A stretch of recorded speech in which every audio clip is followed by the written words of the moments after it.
So on a day-to-day basis, what I first do, I record training sessions. Now these training sessions can be tactical sessions, can be for the conditioning coach, can be for the goalkeeper coach. I'll just give you a short example um, of a tactical session.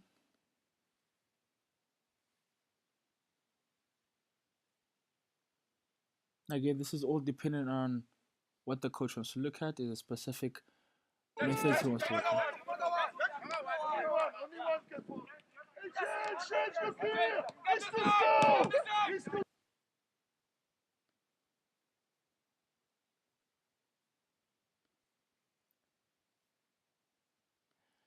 So this is the first example on different training sessions. There's something I invested in myself, which is called a skycam or a drone. Now, this drone is very important in terms of a tactical analysis.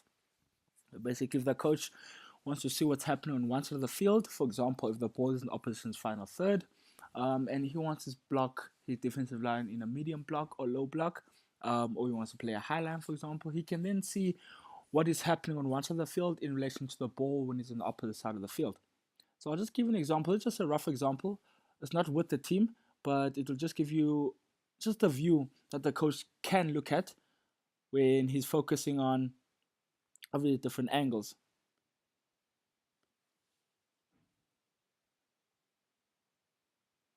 So you imagine there's 11v11 happening, and the coach can get a very nice angle on different phases and different positions.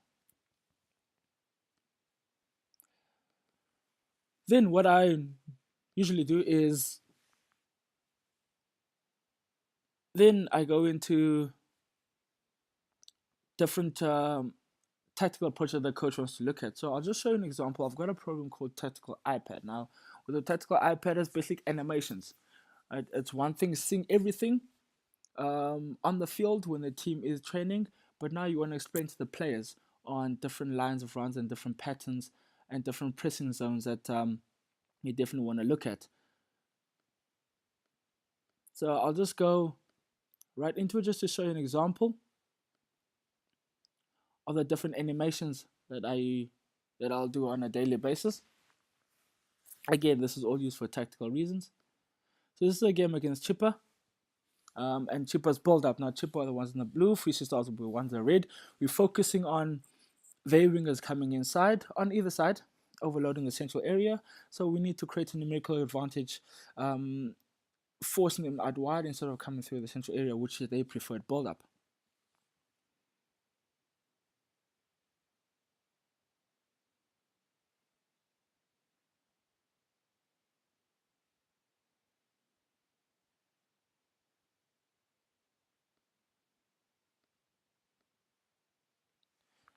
So this animation can run for a minute. I normally want to keep it a minute, but again, it's obviously dependent on the coach.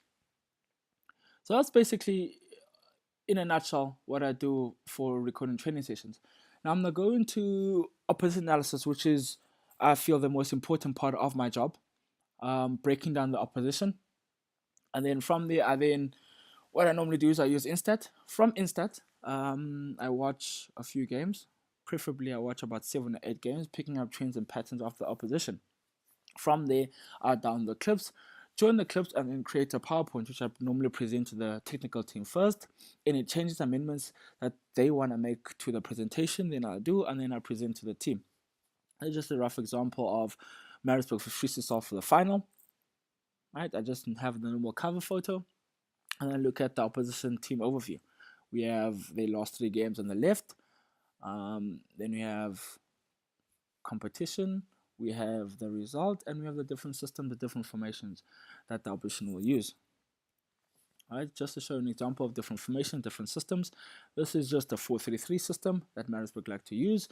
I've got players that they can use in those positions. So again, I definitely look at players that are injured, suspended, and I'll take them off this list if they are. If not, then I have different options and different players that they can use via each position. 3-4-3. Then I look at the possible formation. This is our system now I look at. So this was just a basic 4-2-3-1 and the different lines of runs in. that the coach obviously will elaborate on each player, and each player will be given a specific role in attack. Then look at tactical approach, basically what the team does in the final third, the different movements that they make in the final third. So again, this will vary depending on each team. So again, this is just Maritzburg United. Again, I just noticed here in position, Olu will join the attack, pushing Makaringe high up the field. So they basically build a 3, but I'll go into that when I look at the build-up. So everything is a structure, and everything runs smoothly and in sync. We look at the build-up. As I mentioned earlier, on the top left, you can see that they build a 3, but Kulu will start as of a back 4, and then he'll obviously move into the central area, into a defensive midfielding role. Thus pushing Makaringe higher up the field. In loss of ball, then you can notice Kulu's recovery runs. He runs straight into the back 4, so that he can add the protective cover. So again, this will change from team to team. On the left, I just added an animation and diagrams of it. Just what I've seen and what I've analyzed. Again, it needs to be a trend and pattern that happens about 5 or 6 games. From there, and then what I normally do is I'll join the build-up clips. So each and every build-up I've seen would highlight their preferred style of playing, their preferred build-up, as well their alternative style of building up. Then I add it into a video, which then it syncs all the videos together, making it one complete movie. Sundowns win, it's then a 9-point difference going into the last 2 games. Again, it will mean Sundowns are out of reach. So the importance of that early start for Mamelodi Sundowns, depending on what happens with... Can you imagine how Afori is feeling? He hasn't had much to do after, since conceding that.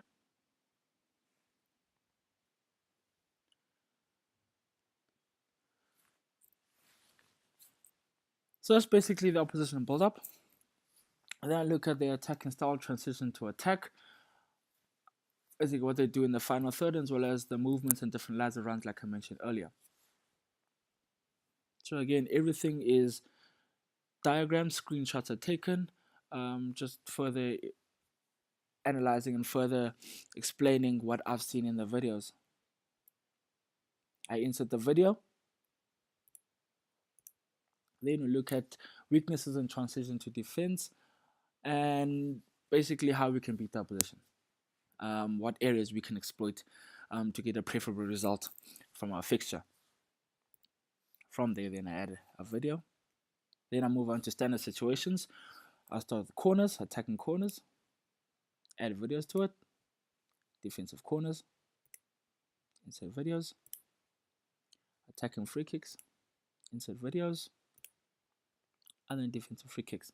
So basically, in a nutshell, that's how I go about my opposition analysis. So this obviously you present to the team after the technical team has been happy. Right? If you just notice here with my analysis structures, like I've done in the PowerPoints, I've got my analysis structures, my template. Right? My template will include build-up, standard situations, transition attack and attacking styles, transition to defense, and weaknesses. Within standard situations, I then have defensive corners, defensive free kicks. I have offensive play, corners and free kicks, and I have penalties. Penalties is very important again, knowing which. So I analyze each and every single player that's possibly a penalty taker. So I'll have about 2 or 3. Preferred side, which side does it want to go, and then I can further elaborate that with the goalkeeper coach so that he can relay the information to the goalkeepers.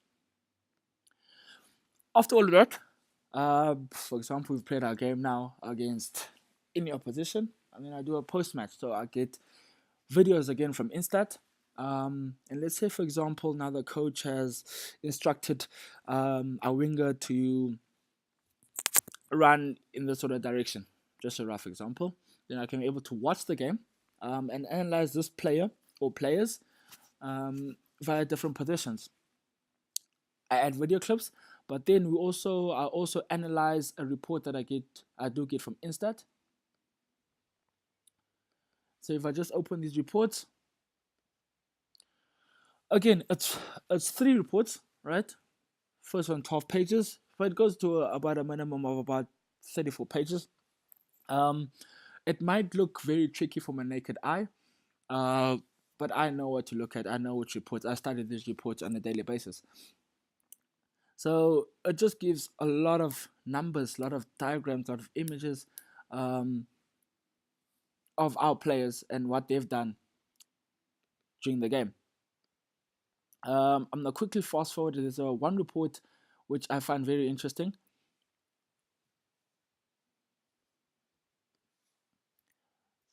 This is one of them, position map.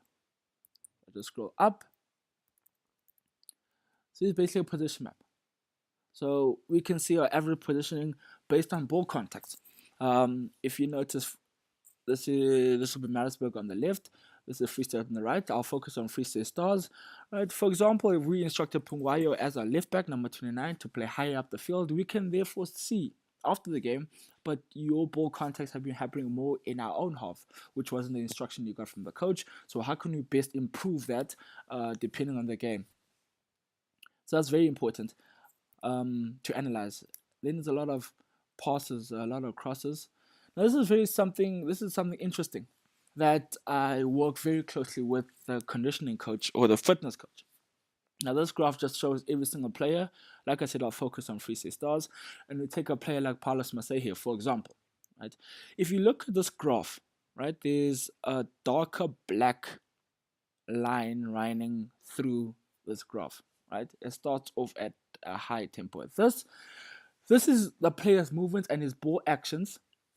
Ball actions here will include passes, tackles, it will include running as well. So this is very important. The higher it is, the more active the player is, the more ball actions and more quality actions you're getting from the player. The lower it is, again, it is time-based. It will definitely give the conditioning coach an image that the player starts off well, but he fades throughout the game and he phases in certain times. Now, this is a pattern we see here, Marseille here from 30 to 45. It's a pattern he phase from 9 quality actions or ball actions to about 7, which is below the average, which is the gray sort of graph or gray line that you can see. Now, this is very important because towards the end of the game, you obviously, if the players are fit, you expect this graph to be higher than the average. Now your team is peaking. Now your team has a competitive advantage of the opposition because you finished the game stronger. So this the condition coach can then analyze and say, but Paulos or whoever it is, we see that your ball actions are dropping and your quality actions are dropping towards the end of the game. Is it because you're mentally unfit or physically unfit, or you carrying injuries, or what is going on? So this is very important, and I do like to show this and analyze it with each and every player. But first, obviously, I work with the conditioning coach and the fitness coach. So that's basically how I go about my analysis. Like I said, there's so many graphs I can analyze here that I've analyzed before, but I've just taken the most important things. So that's basically how I run my analysis from a day-to-day basis.